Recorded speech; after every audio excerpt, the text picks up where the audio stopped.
Honestly, folks, it's a bit confusing, the mixed messages coming out of South Africa. One moment, the South African government gives the indication they want to have a decent diplomatic relationship with the United States, with the president himself calling for calm and saying the relations are important. The next moment, Fikile Mbalula is calling the United States a neo-colonialist power.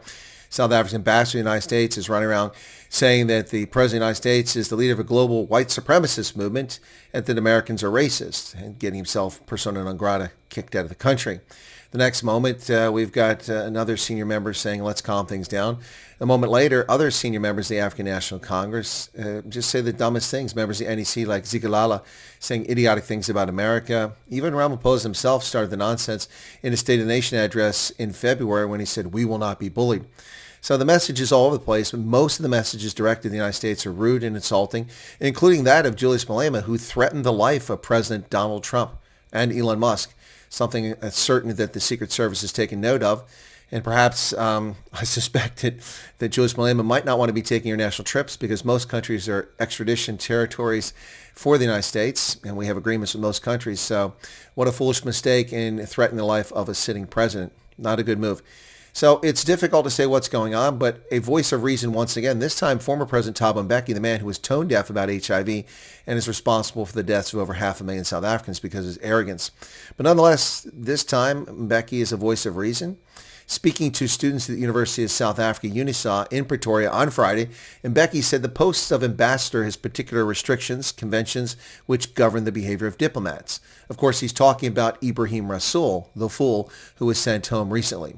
He said, Ebrahim Rasool is an old friend and comrade of mine, but I think that in this instance, he made a mistake and said things about his host president that he should not have said. Well, duh, you're spot on, Thabo Mbeki, but instead we're getting nonsense out of the media, out of the EFF, out of all kinds of politicians in South Africa trying to rubbish the United States for the actions of Ebrahim Rasool, who was unbelievably insulting and disrespectful, not only to the President of the United States, but to America. And he's unwelcome here. That's what the State Department says.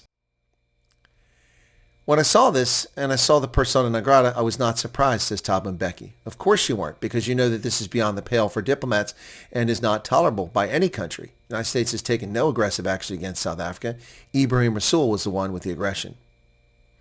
Mbeki went on to say that it was critically important that South Africa understand that it needs good relations with the United States. Well, I agree 100%, and I've been stating this over and over and over again, but this seems to be falling on deaf ears in the media and in South African politicians' ears.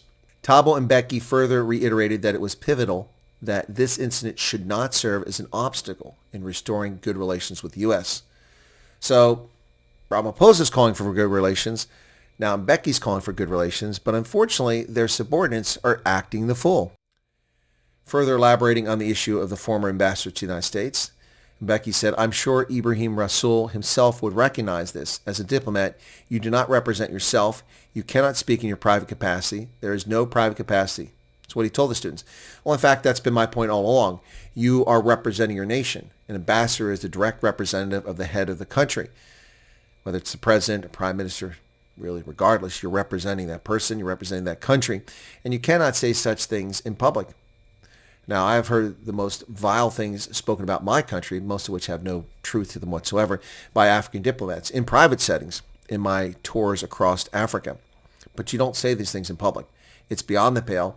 It's reprehensible. But it is good to see Thabo Mbeki weighing in on this as an elder statesman, saying that Rasool was wrong, because a lot of South Africans seem to think that he's a hero.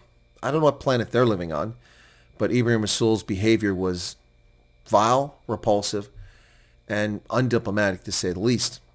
So, the United States has designated Brent Bozell, the founder of the Media Research Center and a conservative critic of liberal bias in the media, to be the next ambassador. And he's now being rubbished by the media and by politicians in South Africa.